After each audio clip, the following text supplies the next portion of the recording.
Barret Edelstein here, your celeb expert and your Celeb Savant. Celeb Savant is a weekly entertainment show. We have long-form career retrospective type interviews with celebrities, singers, actors, and industry experts. On J Something's website, there's a saying that says life is a collection of experiences. In the second half of 2022, I had media accreditation to the DSTV Delicious Festival in Johannesburg, South Africa.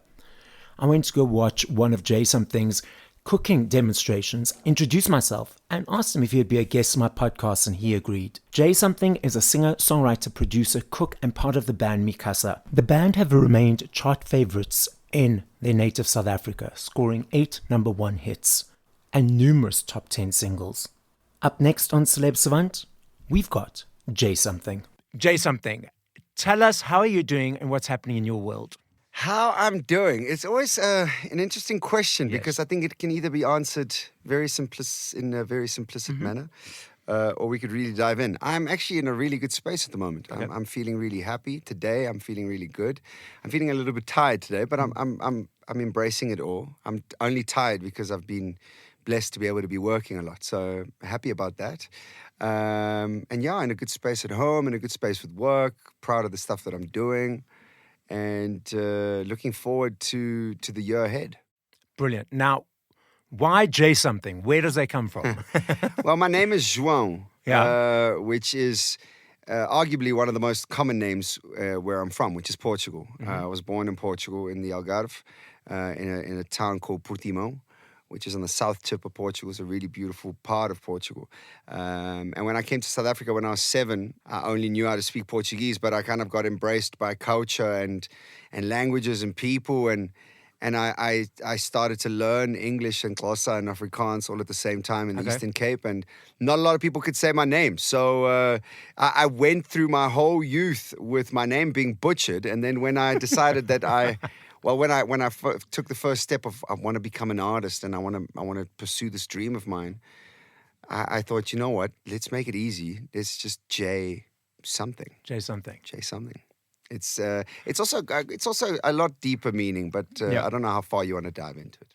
It's interesting because a lot of people struggle with my name, Barret. Okay. And I just tell them, call me B. Okay. Some people call me B-Dog, Yeah. but others call me B, just because people struggle with my name as well. So, yeah. I don't know how people can butcher Barret. Like, how does that get butchered? It's interesting. They call it Beret. Beret. Beret, Barret. They're a bit confused of whether, inflections are. Okay. If that's a correct word. Yeah, so it's... So I just say, call me B, or if you're unsure, it's carrot with a B. Okay. But different spelling. Carrot with the B. I like that. I like that. So let's dive deeper. You said there's some deeper meanings. Well, I mean, I think that we even with my band, Mi Casa, I think that names have got so much power, like when you really stand by the power of the name. I think when you own that, it's got a lot of power. And I think that for me, in the industry that I dreamt of getting into, which is the industry that I'm in, music, I always struggled a lot with the amount of, I guess, call it ego that lies in the industry. And I think that it's an industry, the arts are so dependent on the viewer and the listener and the beholder. And we create from such vulnerable places, but J Something also kind of just takes away the attention from me in a way, in my head. It's just it's not really about me. It's about the art. It's about the music. It's about the energy that you feel from me. Yes. It's kind of in a way diverting the attention a little bit in my head. No, I completely got it. Which might actually be more of an internal thing than for anybody else. It's just a kind reminder that, hey, it's not really about João. Yeah, it's about the energy that flows through me. That's why I chose Celeb Savant, because it's not about Barret. Sure. It's about the people I'm speaking to, their messages, their journeys, Yes. their interesting stories, and the energies of the people receiving that and how they interpret it. Yeah. That's So good. I totally get it. I actually had an aha moment while you were saying it.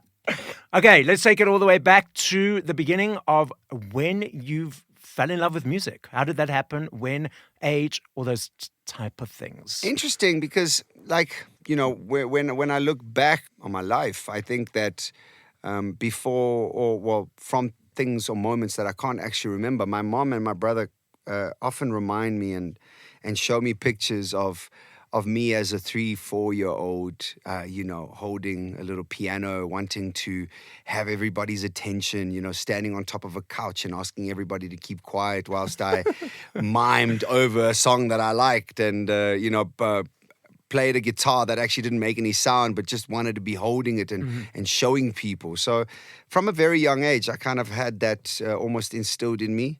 It's not something that I necessarily grew up around. It was just organically, magically there. And as I grew up, I think that I had a lot of beautiful moments with music. I remember my uncle, who is a vinyl collector and a music, he's obsessed with music, possessed by music. And I remember him meticulously taking music from a vinyl, recording it onto tape so that nobody had touched his vinyls. Yes. And then if you wanted to listen to Tracy Chapman or if you wanted to listen to Dave Matthews, you would go and ask him for the tape and you would pop that into your Walkman and you would enjoy it. And that was one of my first memories, was actually Tracy Chapman and Dave Matthews, and listening to that as a sacred moment that was only allowed to me by my uncle. And I would lie in bed. I have this vivid memory lying on my aunt's in my aunt's house, listening to Dave Matthews and Tim Reynolds doing this concert, and that for me was the beginning. But as life progressed, I had so many beautiful encounters with music. I remember seeing Michael Jackson on TV for the first time and just feeling that amount of power and energy that he had. I wanted that from that moment on. I wanted that amount of influence because I wanted to influence, and I still do want to influence the world for the better. I want to bring out positive energy, and I felt like he did that in a way. And through school, I in grade 8, and I was a hostel boy in the Eastern Cape at Graham College, and grade 8, you had to look after a matric. You were essentially this you were his boy, Yeah, okay. And I remember my matric, his name was Zux Maikiso. He had a hi-fi system. And he had CDs, and this was like revolutionary because I didn't have that. And I remember I had to go and make his bed and, do his laundry and whatnot. And he had artists like 112, Genuine, Music Soul Child, Dwele. And this is where the introduction of soul and R&B came into my life, D'Angelo. And that really started to make me, I would make the bed and play my favorite song and then be singing it. And these moments, I guess, all developed who I am today when I look back at but yeah, I think that music has just been in me, and I've just been pursuing it in a very organic way. I don't know what the word is, but without a plan, really. I just really love music. I really, really love being able to create. Mi Casa, how did that come to fruition? How did you meet the guys? What age? The whole story behind that. And why the name? It's such an interesting thing, doing interviews where you get to talk about things and, like we're talking now. I just feel like even before Mi Casa, there's so much chunk of my life that happened that led to that moment, I think. But nonetheless, I think that the one of the things that I just wanted to add to the question before was my mom had a restaurant for 18 years, and in that restaurant she had a guy by the name of Zaka, and he would play guitar and sing for people every night. And I remember just looking at this guy and thinking like, he's a god, because he would play whatever song and he would do all these covers and he would just sing and people would get happy and he would just be able to change the mood instantly. And that led me to getting a guitar. And at the age of 11, and he actually taught me for 6 months before he unfortunately passed on. But and when he passed on, I was like, you know what? I'm done with this. Yeah. And I had no more teacher. But then later on in high school, I picked up the guitar again and I started to write music. And that was a really influential moment because the guitar helped me to be able to create. Now I wasn't just singing over the CDs that I had. I was now being able to create my own voice and my own vibe. I then I wanted to study music, but my mom didn't really think it was a good idea. And I think that she was spot on. Not that studying music is a bad idea, but I think that she made me, she wanted me to go to varsity and get a degree and that sort of thing. And I went to Stellenbosch University and I did the most creative thing that I thought I could do, which is marketing.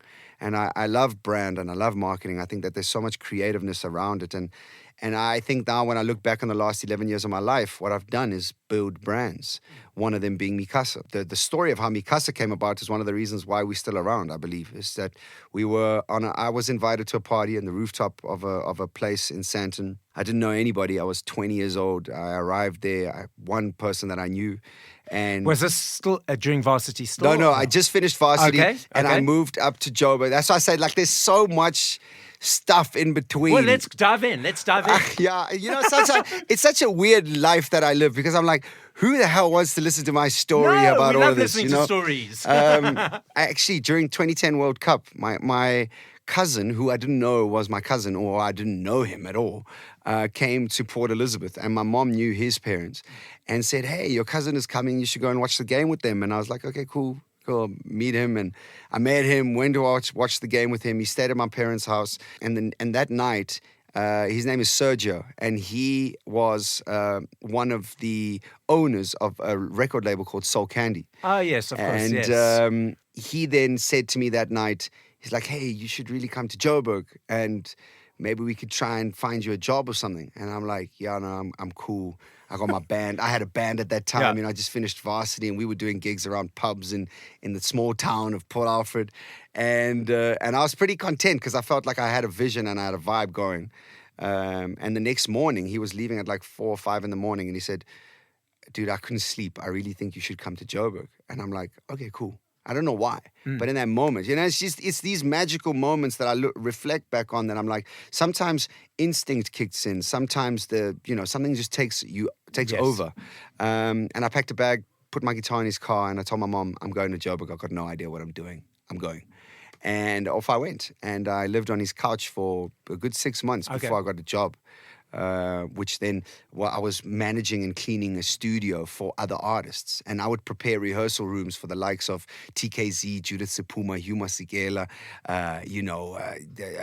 so many artists, Brian Temba, and people that were perceived and as icons. And I remember when these people would come, Abdullah Ibrahim, a legend who wanted nobody to touch his piano. And then I was stressing about this guy coming, and I started to get a real feel for artists and understanding that, but also it also gave me like a big hole, because it's what I wanted. I didn't want to be necessarily cleaning up the studios and prepping all that stuff for them, And then Soul Candy was hosting a party in Sandton, and I got invited by my cousin.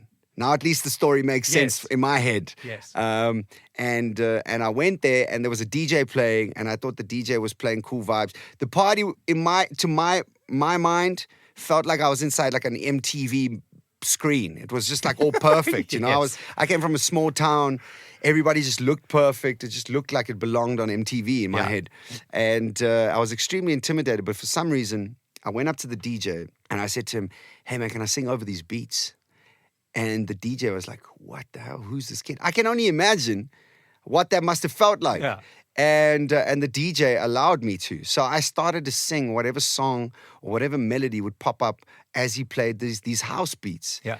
And the next thing, literally about 10 minutes later, not a word of a lie, like another kid rocks up, and he puts a bag on the floor next to me, and he takes out a trumpet, and he asks me if he can borrow the mic from me.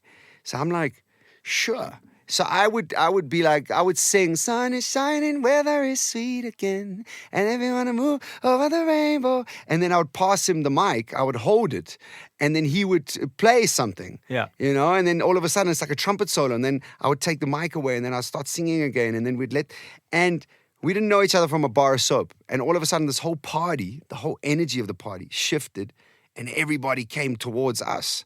It was like, it wasn't a stage, Yeah. Everybody just came, and then after this impromptu performance, everybody came and asked us for pictures and where can we get your music? And I'm like, yo, I don't even know these dudes. I don't know them at all. Yes. And who were they? Mo-T on the trumpet, Yeah. Dr. Duda, the DJ and producer, and the three of us are Mi Casa now.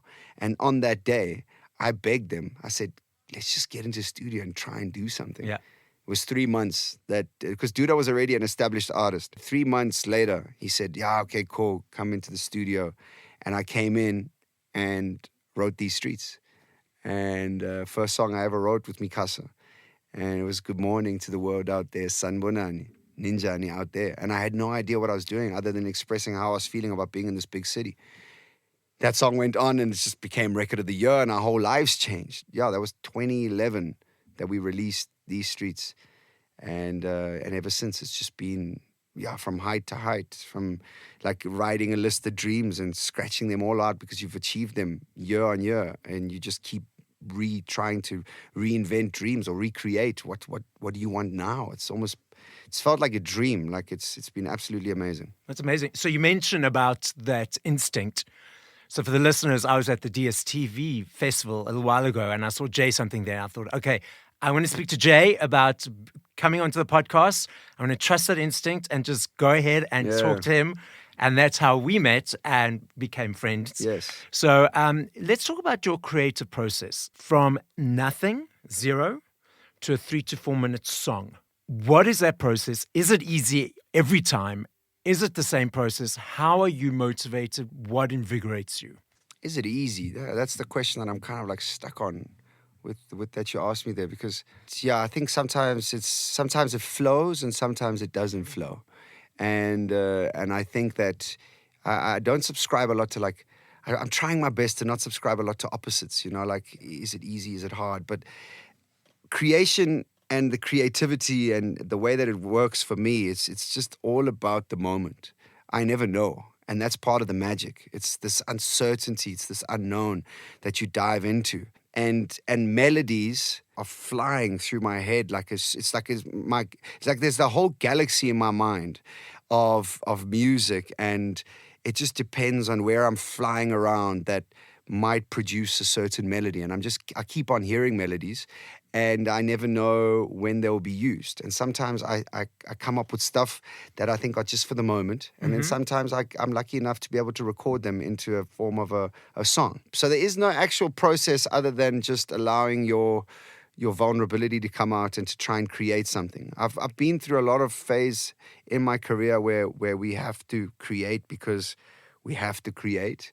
And it's probably been some of the most frustrating parts of my career.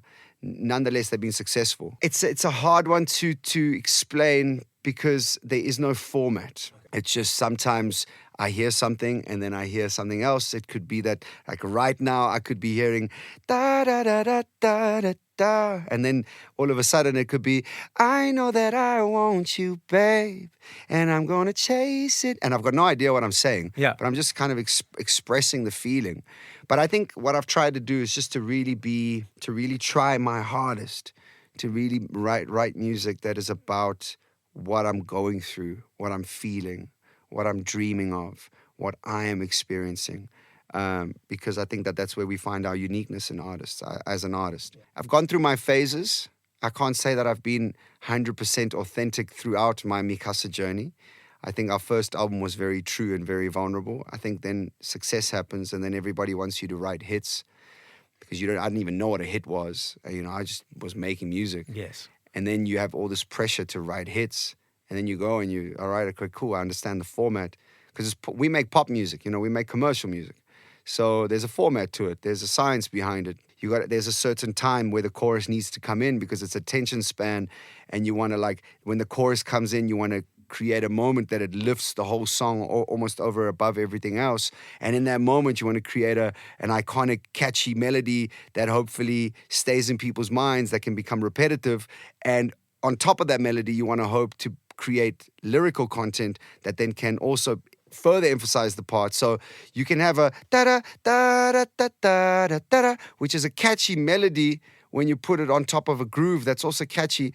And then all of a sudden, if you make a chiga, chiga, my baby, chiga, all of a sudden now somebody's got something to say on top of that melody. So, and then you start to recreate and you learn how to make what we call hit songs. Yeah. And you get stuck in this process. And I was stuck in that process. And luckily, and I think it's part of the magic or part of the purpose of Mi Casa, we just kept on achieving what we needed to achieve that allowed us to perform and connect with the people that we love connecting with. And then my last album, We Made It, which was released two years ago. So I was like, you know what, man? I really just want to talk about how I'm feeling again through music. The hard thing about Mi Casa and being authentic or being about feelings is that it's dance music at the heart of it. So it's sometimes you realize that people just want to dance, you know. So you don't want to like get too deep.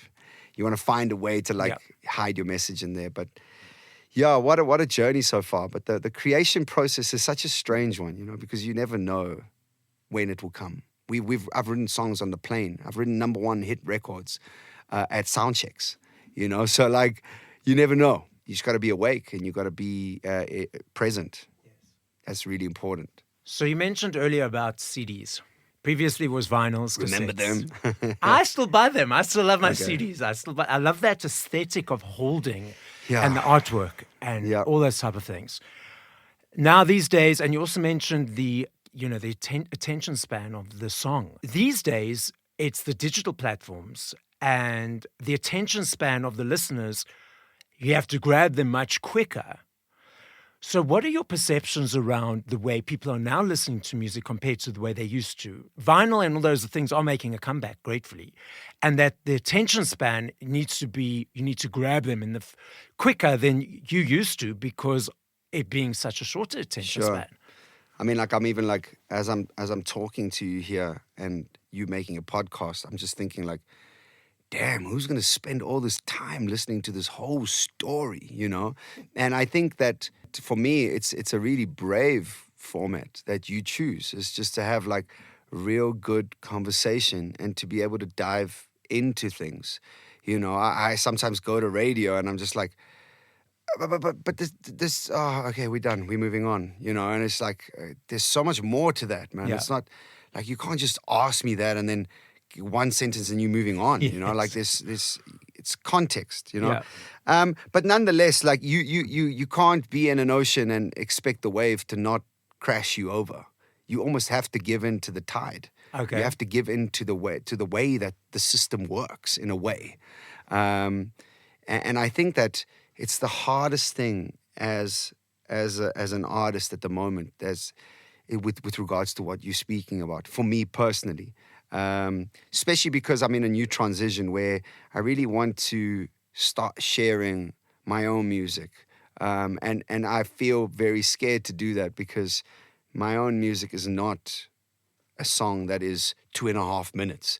That needs to be 2.5 minutes so that it can make it onto a playlist because that's their only playlist songs that are 2.5 minutes or under 3 minutes. I'm just like, damn, that's like, you're cutting out so much of the art.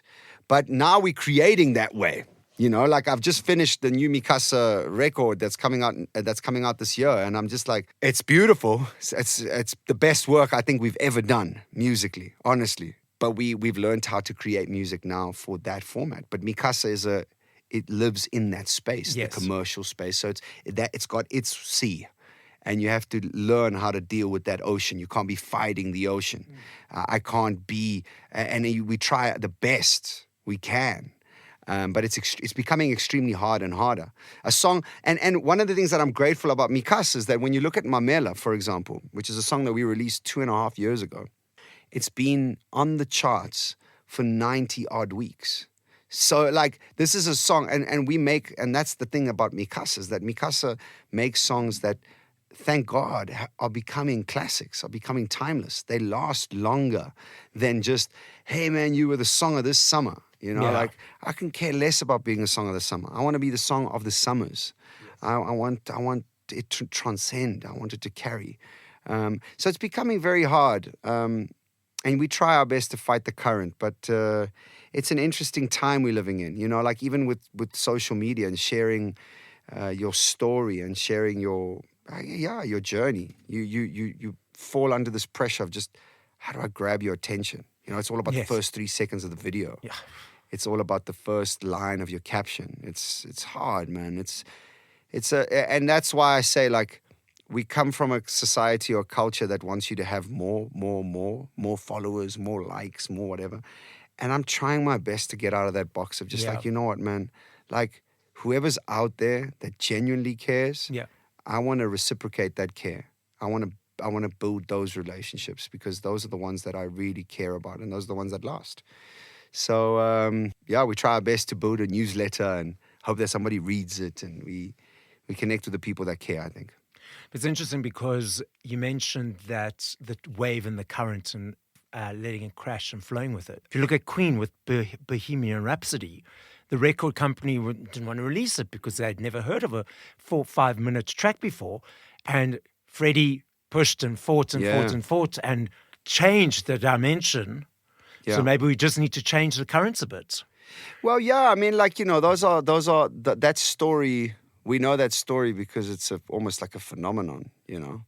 So, yes, you're right. I think we need to be brave, and we need to be vulnerable, and we need to stick to what we want to do as artists, because it's art and you need to create it the way that you see it, because that's the way you see it. Nobody else sees it, hears it like that.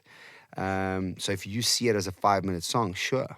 I think that now it just depends on where you play in, you know, like, and that's the thing, is that even though Bohemian Rhapsody is a great record, when last did you hear it on radio? Right? It won't play on radio. It's an iconic song, so that's where it's amazing. It's gotten that reputation. But release it now. If there was a new record, release it now. It won't play on radio. It won't make it onto playlists. It needs to be reformatted. It will be a phenomenon if a radio plays a 5-minute record. And that's 5 minutes. I think Bohemian Rhapsody was like 8 minutes or something. It was like way longer. So yeah, I mean, you have to fight for what you want, but then also, like, you know, it's like trying to fight like this whole thing about load shedding. You know, like people like, oh, load shedding. I'm like, yeah, man, like I'm not that powerful, dude. Like I can't. I'm not gonna waste my time being frustrated over things I can't control, or like politics or the governments. And I'm just like, dude, I'm not about that, man. I want to control things that I can. I want to spend my energy on people that care, on things I care about. I'm with you. Yeah, man. So for the overseas listeners, Google South Africa load shedding. Or don't. Or don't.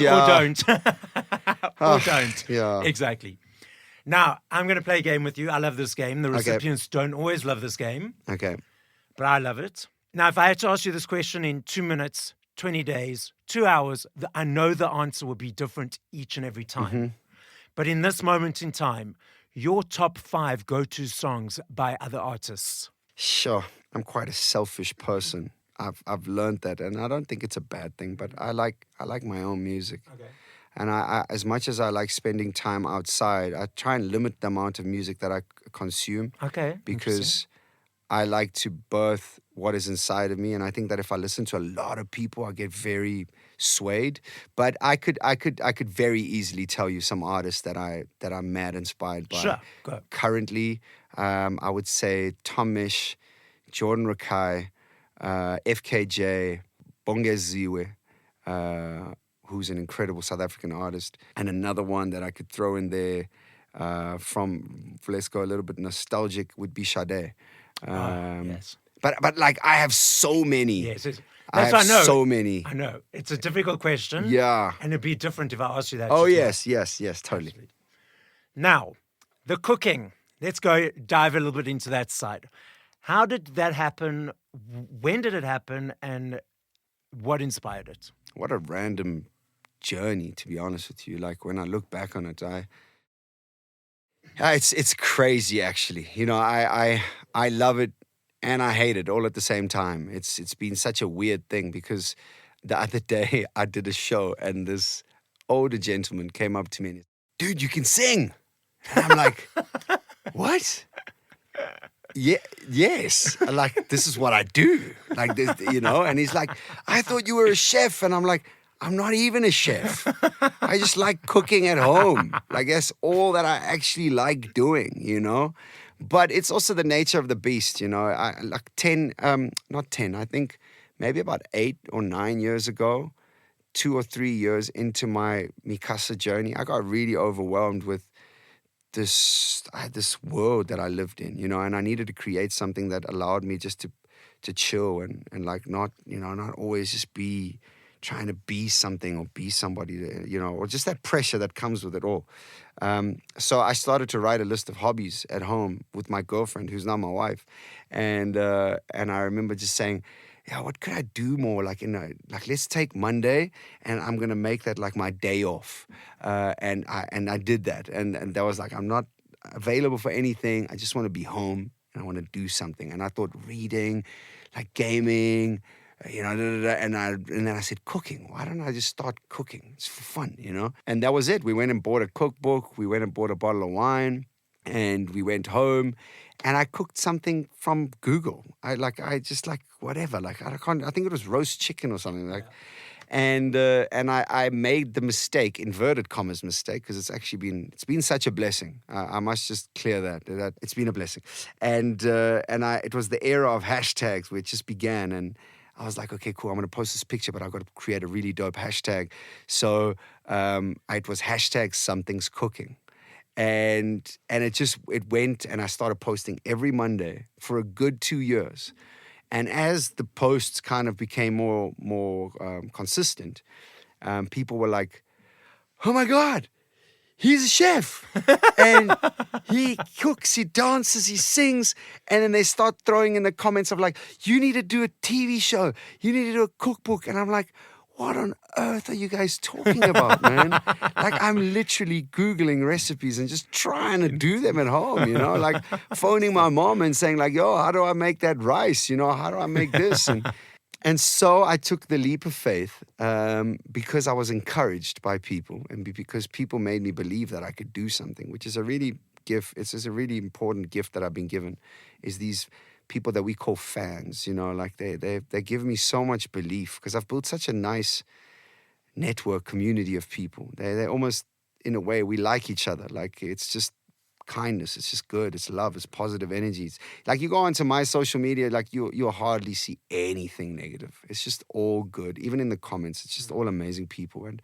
And they made me believe that I could do this. So I went and I ventured out and I got in touch with some people. And next thing I knew, I had a TV show and it was called Something's Cooking by Jay. And next thing I knew, it became a cookbook, a 3-time bestseller cookbook. Wow. That sold over 20,000 copies. It was insane. And next thing I knew, it was on the door of a restaurant.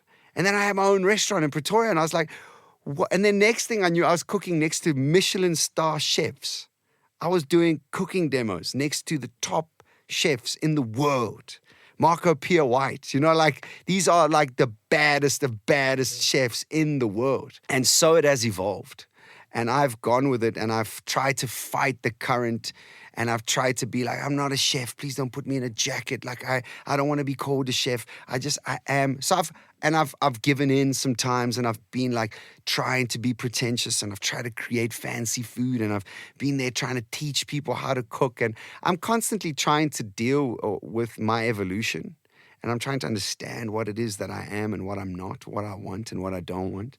And this year I'm embarking on a new journey, which I think is really cool. And we're working on a new narrative, which I think is bringing me back to who I am as a cook. And yeah, I'm just cooking for my wife now. It's called For You, My Love. And I'm just making dishes that I cook for her. And we're just focusing on that. But what a mad journey. And then came My Kitchen Rules. And then I'm next to like one of the best chefs in the country, in the continent, David Higgs. And I'm just like being able to learn from him. And I've built such an incredible relationship with him where he's one of my best friends now, And yeah, I think that it's been amazing. But there's also parts of it that have taken away from what I really am, what I really want to be, which is a musician. And it's this kind of tug of war all the time, Like, people are like, do you like food or music? And I'm like, dude, it's not even like up for question, man. Like, I love music. But when I'm cooking, like, I love to hear a song and I love to dance in the kitchen. But I love cooking. I love cooking for what it does for me. It's an act of service that I do for my family, my friends. And I'm so glad that it's turned into this whole world because it's helped me to connect with more people and inspire people to cook. Because I think cooking is such a cool thing to have in your arsenal. More people should cook. Like, it's all I want to do, really. It's just inspire mainly guys to cook. I think it's dope. Like, we it's a gift. It's interesting what you're referencing now because there's a societal thing of labels. So Jay Something's a singer. He's in the band, so that's his box. Excuse me. Yeah. He's in that box. He's a chef, so that's all he can be. But every person can have so many. I see that picture of an octopus, right? And we're the octopus, and we've got however many tentacles we want. Barret, I'm the spin instructor. I'm the podcast host. I'm the brother. I'm the son. It's all these elements together, but people just see you in this one box as this one element. And when you try and venture out of that, because it's a societal thing of that's the box, it's like a mind screw for them, because they're like, well, how can you be anything else? Because this is in the box that we've put you in. Yeah. I think when I put my marketing cap on, I just think that, you can blame whoever you want, but at the end of the day, it's actually our fault. I think it's what you put out there that people consume. Yeah. So I think that there was a time on my social media where I would hardly see any music posts, and I would be like, every day dishing out a recipe and because it worked, Yes. So and it gets those likes and it gets that stuff, and Yes. you're like, oh my God, this is working. So now all of a sudden you push out more and more food content, and then you wonder why people think you're a chef. So I think that sometimes it's like if Bon Aqua was putting out fruit juice adverts, you would think Bon Aqua makes fruit juice. That's just an example. It's what you put out as a brand. It's what you market to people. It's what you communicate to people that people consume. So at the end of the day, it just depends. And that's where I'm at the moment. It's like, who do I want to be? And then work on a way on how that brand, the brand of J something, which is really just João, which is just me, showing people who I am in the hope that it can inspire and be something that is worth your while, that can actually uplift you and make you become a better person. I'm not here for hype. Yeah. I'm here to try and just be something that can be better for you. And I hope that, and I feel like the people in my community are that for me too, because when I write a post, I'm not wanting to brag about my life. I'm wanting to hopefully leave something for you, to give you something, and then get this connection and reciprocation from the people that are interested in what I do. So I think it's partially our fault. Yes. Like what you put out there is what people get. Yes. Yeah. It's your billboard, and you gotta design it, Exactly. So what's next? We know there's a new album coming out. There are a whole bunch of different things happening.